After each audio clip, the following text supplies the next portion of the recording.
As I look back at these 15 years with my channel, which will be celebrating 15 years on June 4th of this year, Lord willing, without any issues, and Lord willing, possibly with monetization restored, I have to kind of look back and kind of, I guess you could say, acknowledge the fact that through this channel, I've been able to, discover that there are other people out there that are fans of the same stuff that I'm a fan of. One of those things that they are a fan of, believe it or not, like me, is the Lustful milk gag.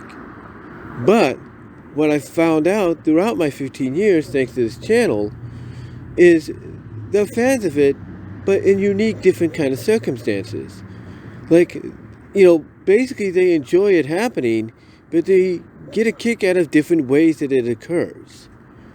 But why is that? Why is that? Well, let's talk about that, shall we?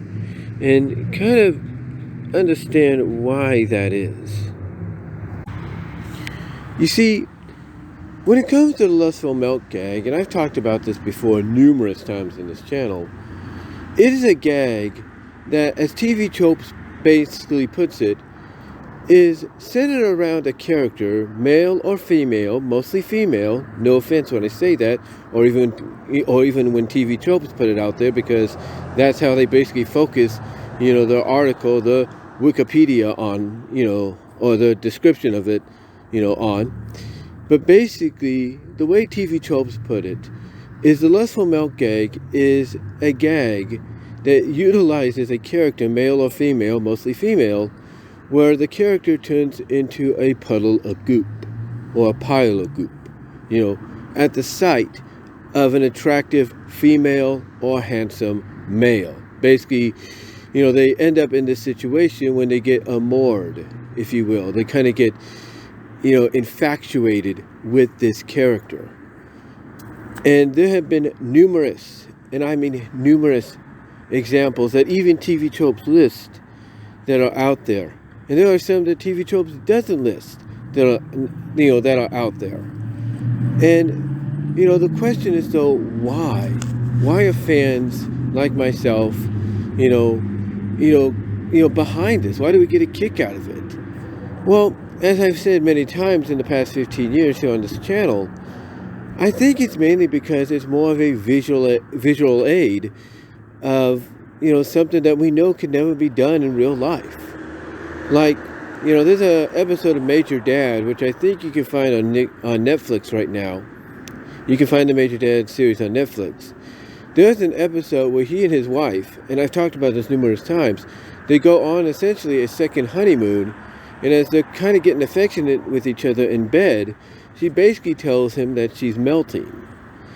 And we know that if this was a cartoon, if you will, there's a good chance she'd start doing that. That basically she'd start spraying across the bed into a puddle of goop. However, because this isn't a cartoon, we can only imagine it. Because she's saying how she's feeling, but visually we don't see it because it's live action. But that's where the Lustful milk gag comes into play when it comes to animation, comics, or other stories in between. Basically, it's the fact that in fiction, animation fiction, CGI animation fiction, or written fan fiction, or even comics and stuff, we can see the gag, in action. We can. And I said it best as well. We've all come to, I guess you could say, realize that there are different variations of the Lustful milk gag that get utilized. There are. I mean, for example, just to refresh you guys on some of this.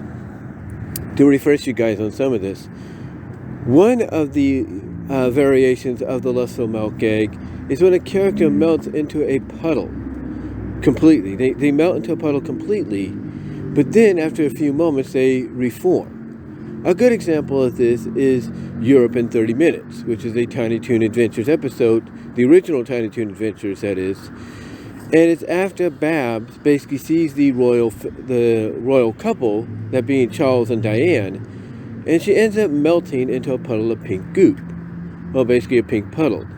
Now you might say, why is she doing a lustful melt gag for them? And it's basically the fact that she's doing the more Amora kind of, lustful melt. Basically the more, I guess you could say, enticed,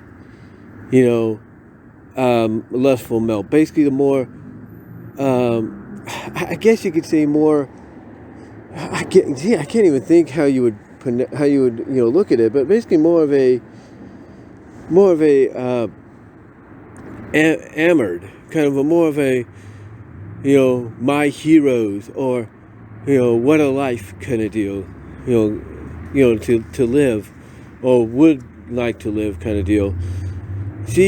That's basically what she does. She basically does a variation of the lustful melt gag that's more out of admiration. That's the word I'm looking for. More out of admiration for the royal couple.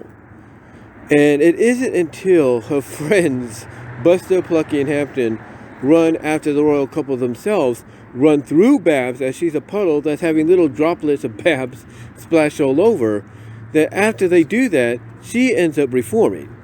She does. Another example of this, believe it or not, is the original Animaniacs. And in season 1, in the Warner short Space Probe.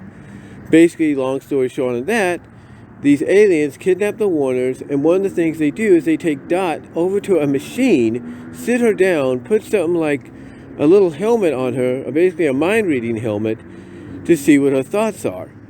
And she ends up visualizing in one of those thoughts, essentially Mel Gibson, or a character that I guess is a representation of him. And then she starts fanning herself, sighing, while you see little smoke, coming up. And next thing you know, while this is all happening, she's melting on the chair into a white puddle, with all that remains is her little flower thing in her ear. All that remains is her ears and a flower on top of the puddle. And then the helmet basically falls down on her. And then when the aliens go check to see what just happened, wondering, oh, did we just kill this girl? Because it's like, what the heck just happened? Did something go wrong? Did we kill her? She ends up reforming. She pops back up. Another example is with everybody's very popular minx, Minerva. Minerva did this in her original cartoon, Meet Minerva. Now, Meet Minerva, long story short, was supposed to be the first cartoon released during the original Animaniacs run, but production-wise ended up being the second. But anyway, in Meet Minerva, she ends up doing the lustful melt gag when she ends up running towards her best friend's cousin, who's a male minx, a hunky male minx, if you will. Kind of, I guess you could say, like with a James Dean-like look almost, or inspired, design. She ends up running towards him and literally melting through his arms. Literally, she melts basically through his arms, where her upper torso, along with her head and everything, goes one way, and then her bottom torso with her legs and everything go another. Basically, she melts through his arms by splitting in half and basically becoming a puddle underneath. Then you think, okay, is she going to remain that way? No. She ends up reforming herself into an obnoxious boat horn, and then back into her normal self with basically multiple heads sticking out, if you will. So, she's done it, and multiple other characters have done it. I mean, heck, even recent shows in the past decade, we've seen, this trope be done. We've seen it with Groove High and everything, with Zoe's character being complimented by her friend who's in disguise as somebody else. We've seen it, I guess you could say, with what is it, Captain Flamingo, but we didn't actually see the reformation of Elizabeth, if you will.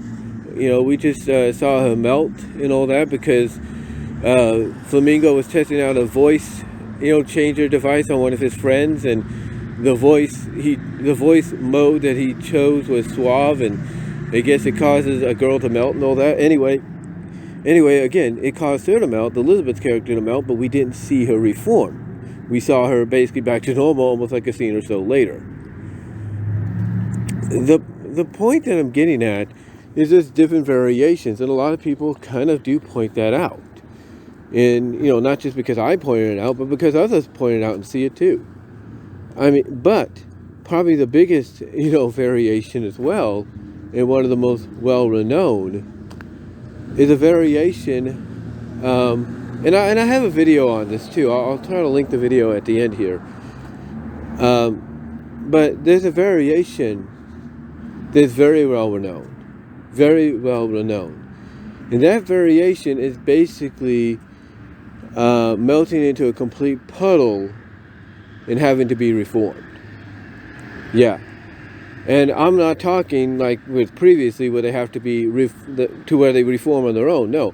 I'm talking basically somebody has to literally reform them, or else, you know, you could go away for about 2 hours, get something to eat, you know, at a local diner or something like that, go see a movie and come back and they'd still be lying there as a melted puddle.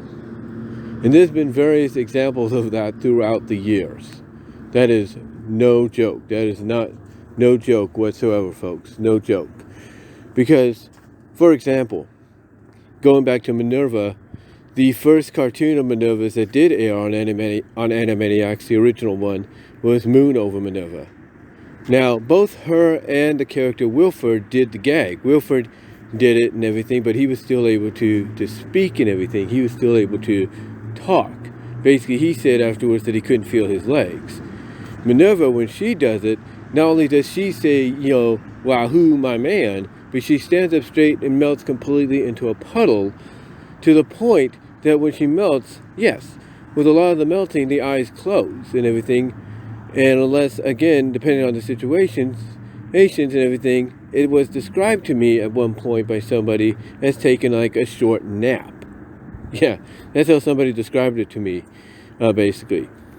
But getting back on point, like I said, going back to Minerva, you know, Minerva ends up basically in Moon over Minerva, which was the first one aired before Meet Minerva.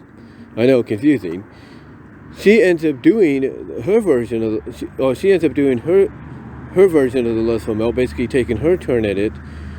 And unlike Wilford, when he did it, Wilford, who's now in a werewolf Fabio-like form, because he's a werewolf, after she ends up melting, he literally picks her up and says, "Ma, you're acting mighty strange."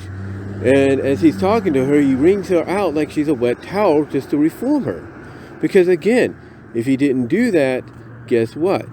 He could have gone off, got something to eat, went saw a movie, maybe got, you know, a session of tennis practicing or whatever. Just an example I'm throwing out there. And come back, and she would still been laying there as a melted puddle. That's about it. The same with, believe it or not, going to the male side of things. Because you notice there's a lot of female I talk about, I'm bringing up here. And again, this all has to do with the fact that that's how TV Tropes kind of looks at it. That mostly it's a female's version of a, I guess you could say, orgasmic moment, if you will. But anyway, going on to the male side, because the male characters do it as well. You know, you have Plucky in the Acme Bowl after, he gets, after he's, because basically, long story short of that, Plucky makes it look like he's going to portray Acme Lou to Perfecto Prep, but he's actually a double agent, kind of. He's basically, undercover, double agent style. And what happens is as he's infiltrating them, kind of making Perfecto Prep think, yeah, I'm on your side and everything, whatever. They introduce him to a character called Margot Mallard, who is essentially basically the female Perfecto Prep rival of Shirley the Loon. Anyway, long story short, yes, when Plucky sees her, he gets, taken by her. He gets, attracted to her, enamored by her and all that, and everything. Basically he gets enticed by how she looks, and what happens is as he introduces himself to her and kind of be the Plucky that kind of has to be a suave dude by saying, hey, I'm Plucky, but you can call me yours. She fondles him a little by saying, she wouldn't mind ruffling his feathers, and he ends up basically, doing a big old sigh and all that, and just literally melting right into right into the jacuzzi in the hot tub into a green puddle. And afterwards, what happens is after Margot goes to her real boyfriend asking, well, how long do I got to keep doing this? And he kind of gives her, sort of a timetable and everything. We see Roderick Rad, who is basically Buster's rival from Perfecto Prep in the series. He literally picks up Plucky with a glass, basically a glass. He basically takes a cup or a glass of you and scoops Plucky up out of the jacuzzi and dumps the thing, down to reform him, because as he's doing this, what you see of Plucky is nothing more than just a green puddle with eyes staring up in the sky, like, "Yep, I'm just a puddle now. This is where I belong," And again, and basically just waving around with the bubbles of the jacuzzi and everything, just going along with it. Is it, like I said, basically acting like, yeah, I'm just a puddle, I'm part of the jacuzzi now. I'm just part of the jacuzzi, it's where I belong. Roderick has to literally just scoop him up and dump him out, if you know what I mean. That's what and that's a car in the background. But yeah, that's literally what Roderick has to do, just to reform Plucky, because if not, what they could have done easily is just pull the plug or unplug the jacuzzi, and Plucky would have gone down the drain, with the tub, and not have a care in the world. Literally, not have a care in the world. And he did something similar to this in their homage to the Duck Tracy short from the 1930s, 40s, if you will, when they did Pluck Tracy, when they did that, and he was getting fondled by the same by basically a character we'd seen before in playing Daffy, the Marahata, or whatever her name is. So basically, he ends up, doing that again, and he becomes basically a puddle on the ground, smiling and everything, eyes and all that, and she basically opens the trap door, and he just goes down there, almost like without a care, until we do see him kind of reform as he's going down. Well, basically, we do see him reformed as he's going down and everything, screaming. But the point that I'm getting at is it takes other characters to help these characters reform, back to normal. Now you might say, well, did Babs kind of do that, being, I guess you could say in admiration, doing her lustful melt in admiration of the royal couple? Well, you can kind of say that she did. You can kind of say that, but technically, it was, I guess, you kind of say that. I mean, but technically, it was kind of like she did it on her own, but you might say her friends running through her is kind of what woke her up and everything, to be like, okay, you gotta, wake up, or else you're gonna stay this way for the rest of your life or something. So I don't know. But yeah, the Lustful Milk Cake definitely, like I said, has different variations. And again, I will provide a link to the video at the end for you guys to check it out. And if you are listening to this through the podcast, the BWS Discussions podcast, I'll provide the link to the video in the description if I can as well. But like I said, there's other means as to why people like the melting. They really do. Sometimes the lustful melt to them can come in a different way, in a different kind of form. But what form could that be? Well, that form could be if some character has the powers of elasticability or slime or goo. Basically, mostly elasticability and malleability and all that. Kind of basically very like having the power similar to, let's say, Elastigirl in Incredibles, or Ink in Clay Woman from DC and stuff like that. Basically having those kind of powers. Or even Plastic Woman, because yes, they want to do a Plastic Woman movie, instead of a Plastic Man movie. And I guess they would be using Doom's Plastic Woman, or basically an alternate, an Elseworld version of Plastic Woman or something. Or even like that female character, what's her name, Platinum, from the Metal Men. Yeah, those kind of characters. But long story short, that's another way people like the Lustful Milk Cake, and they utilize it more in that style. And once again, with no offense when I say it, all due respect, no offense, because I'm sure they feel the same way, they use mostly female characters to have these kind of powers. And why? Because again, it's all about the imagination. It's all about, visualizing.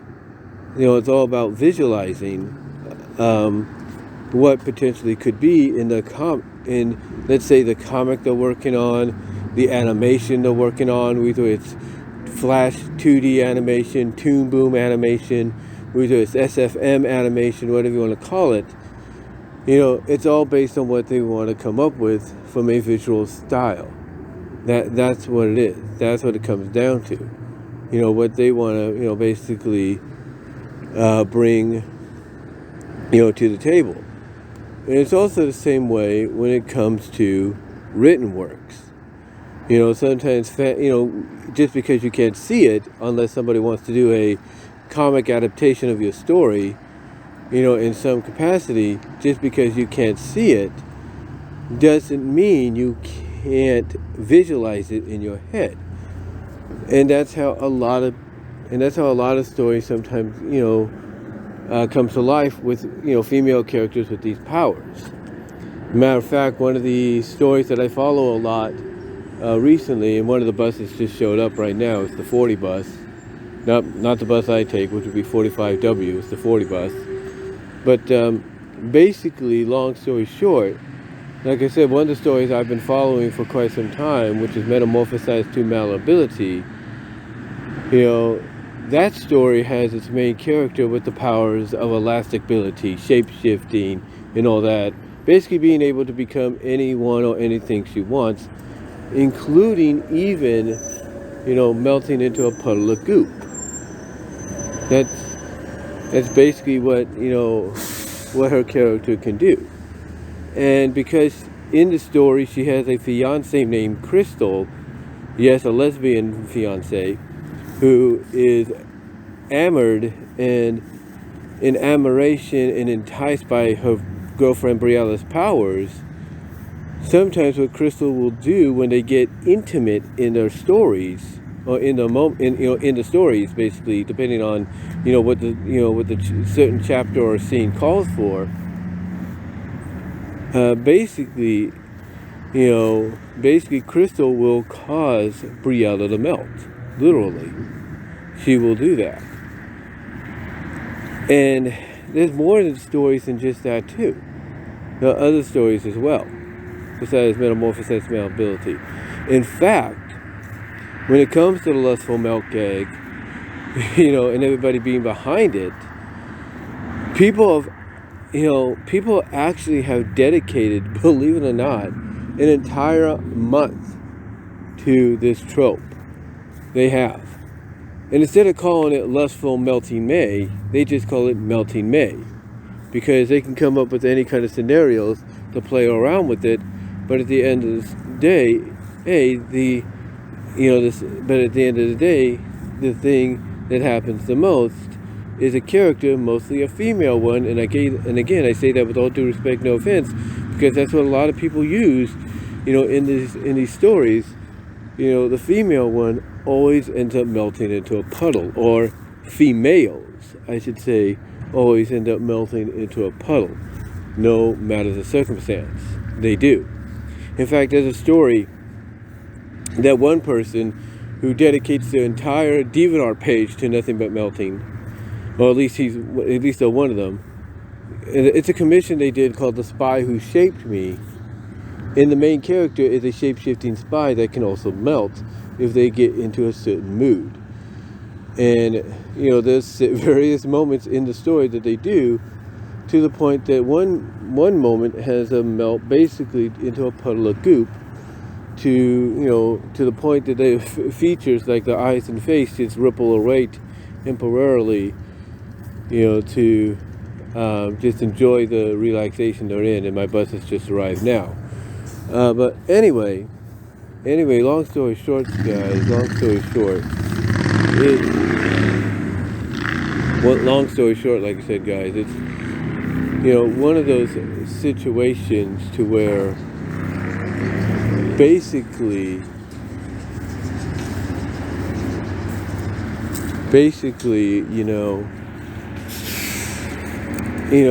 these are the kind of stories that are up to the imagination. And again, there are people that will visually try to bring those to life if they can. They can, down the line. But yeah, again, I'm not the only one that enjoys this gag. I don't. And in the 15 years with this channel, I've come to realize that.